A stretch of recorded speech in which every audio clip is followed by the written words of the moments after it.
100 χρόνια που ο Λαγκαδός απέκτησε σχολείο.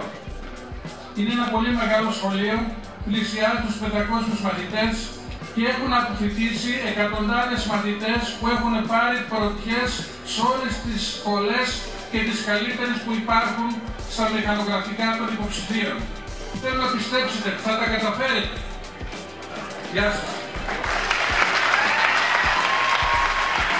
Είναι πολύ σημαντικό να υπάρχει αυτή η επαιτειακή εορτή και είναι εξίσου σημαντικό σήμερα να είναι η εορτή της αποφοίτησης.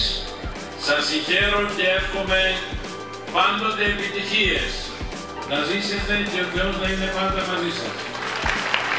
Είναι πράγματι μια διπλή γιορτή. Είναι, αν θέλετε, από τη μια πλευρά η ιστορία του τόπου. Το άλλο κομμάτι είναι το κομμάτι της ελπίδας. Μέσα από την καρδιά μου, εκφράζοντας όλους τους συμπολίτες σε αυτό το πολύ μεγάλο Δήμο, καλή επιτυχία σε ό,τι και αν κάνετε. Με υγεία, θέληση και πάθος. Να είστε πάντα καλά, πάντα επιτυχία σε αυτό το σχολείο. Να είστε καλά.